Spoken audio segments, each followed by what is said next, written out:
سوال پیدا ہوتا ہے اسلام میں تو فرقہ واریت نہیں ہے, تو یہ اہل سنت اور شیعہ کا کیا فرق آ گیا؟ بات یہ ہے کہ ہمارا یہ مسلک ہے, ہم قرآن و سنت کی وہ تشریح معتبر مانتے ہیں جس پہ صحابہ چلے, اور شیعہ حضرات صحابہ کو فالو نہیں کرتے. یہ بڑا اختلاف ہے ہمارا اور ان کا. اور صحابہ میں بھی ہم سب سے پہلے کس کو ترجیح دیتے ہیں؟ خلفائے راشدین کو. صحیح بخاری کی حدیث ہے, علیکم بسنتی و سنت الخلفاء الراشدین المہدیین, میری اور خلفائے راشدین کی سنت کو لازم پکڑو. ہم حضرت علی سے بھی محبت ایمان کا جز سمجھتے ہیں, ابو بکر, عمر, عثمان رضی اللہ عنہ سے بھی محبت کو ایمان کا حصہ سمجھتے ہیں, جبکہ شیعہ حضرات میں میجورٹی, سب کی بات نہیں کر رہا, میجورٹی صرف حضرت علی کو مانتی ہے, باقی صحابہ کو نہیں مانتی. حضرت ابو بکر, عمر, میجورٹی, سب کی بات نہیں کر رہا. بہت سے شیعہ مانتے بھی ہیں, یاد رکھو, سب کو ایک لاٹھی سے ہانکا مت کرو. تو باقی میں کبھی کبھار فیس بک پہ نا, میرے پیج پہ لوگ شیعہ کے جو ذاکرین ہیں ان کی اسپیچز شیئر کرتے ہیں, تو جب میں رات کو کبھی جیسے میرا دماغ چلنا شروع ہو گیا نا, تو پھر میں تھوڑی ادھر ادھر کی اسپیچز سنتا ہوں تاکہ میری سوچ دوسری طرف, تو وہ میں پھر جو بھی آ رہا ہے سن لیتا ہوں. کبھی کبھار جناب مولانا الیاس قادری صاحب کے بھی میں پروگرام دیکھتا ہوں کہ آج ان کا نیا کیا آیا ہے, یعنی سمجھ رہے ہیں نا, تو مختلف قسم کی چیزیں آئی ہوئی ہوتی ہیں, تو ایک اچھا سا محسوس سا ہوتا ہے, بس یار مزہ آیا, بس ٹھیک ہے نا. تو اسی طرح وہ شیعہ لوگوں کی بھی, تو وہ عجیب عجیب پتہ نہیں کیا ان کی تقریریں ہوتی ہیں, عجیب سے اسٹائل ہوتے ہیں. تو میں جو شیعہ حضرات میں جو سمجھدار لوگ ہیں ان سے کہتا ہوں, دیکھو کہ آپ کو اپنے مذہبی رہنماؤں میں کوئی سمجھدار آدمی ملے تو اس کو فالو کرو. یہ کیا کن لوگوں کی تقریریں آپ سن رہے ہو؟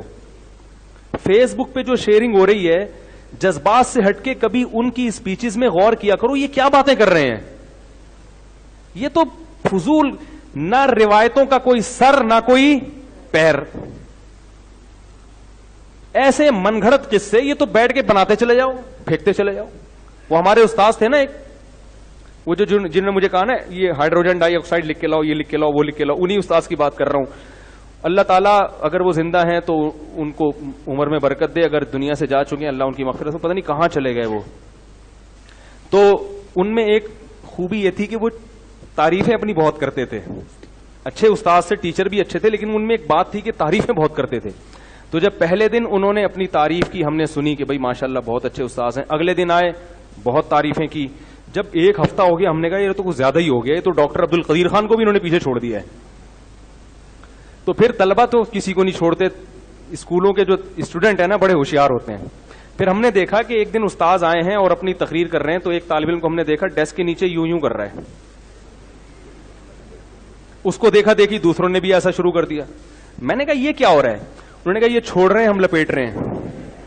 جیسے وہ پتنگ کا مانجا لپیٹا جاتا ہے نا, بھائی پتنگ کا مانجا ایسے لپیٹتے ہیں نا. کہا یہ لمبی لمبی کیا کر رہے ہیں استاذ محترم, چھوڑ رہے ہیں. اور ہم کیا کر رہے ہیں؟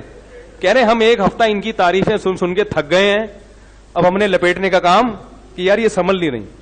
تو وہ جو ذاکرین کی اسپیچز جو فیس بک پہ شیئر ہو رہی ہیں, ہو سکتا ہے ان میں کوئی سمجھدار بھی ہوتے ہوں جو ہم تک نہیں پہنچتے, لیکن جو آج کل جو اسپیچز ذاکرین کی آ رہی ہیں ان کو دیکھ کے مجھے یہی خیال آتا ہے کہ یار یہ چھوڑ رہا ہے اور آپ نے کیا کرنا ہے؟ لپیٹنا ہے.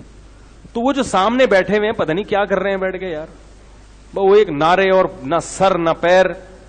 تو مجھے حیرانگی ہوتی ہے یار, ان میں بھی کچھ پڑھے لکھے لوگ ہوتے ہوں گے, ان کو اشکال نہیں ہوتا کہ یہ کیا کر رہے ہو. ہم ممبر پہ کوئی تھوڑی سی ٹیڑھی میڑھی بات کر دینا, فوراً فیس بک یوٹیوب پہ عجیب عجیب کمنٹس آتے ہیں. اور اچھی بات ہے اگر ہم غلط بات کریں تو کمنٹس آنے چاہیے تاکہ ہمیں بھی تو کوئی سیدھا کرنے والا ہو. لیکن یہ پوری تقریر غلط ہو رہی ہے مگر اس کو پہ کوئی ان کو تنبیہ کرنے والا نہیں ہوتا.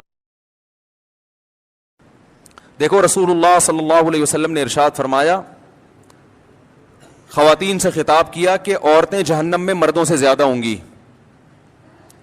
خواتین نے پوچھا کیوں؟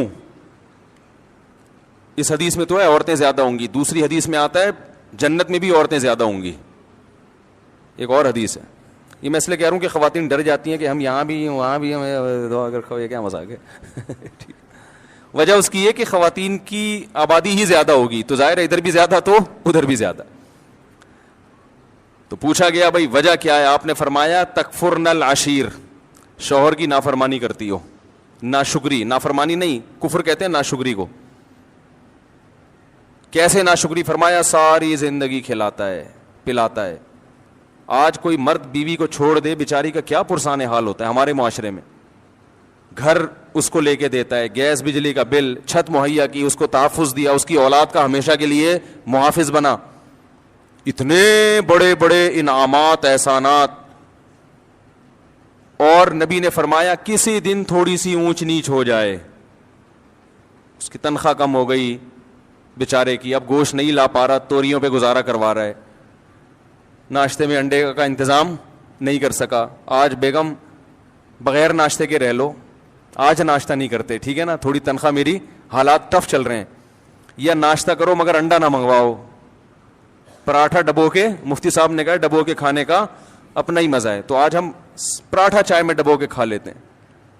تو نبی صلی اللہ علیہ وسلم نے فرمایا کبھی کچھ ہو جائے نا تو کیا عورت تانا کیسا دیتی ہے, ما رأیت منک خیرا قط, میں نے کبھی بھی آپ سے خیر, سب عورتیں نہیں لیکن بہت سی عورتیں یہ کام کرتی ہیں کہ میں نے آپ سے کبھی خیر نہیں دیکھی, میں اس گھر میں آئی ہوں مجھے ملا کیا ہے.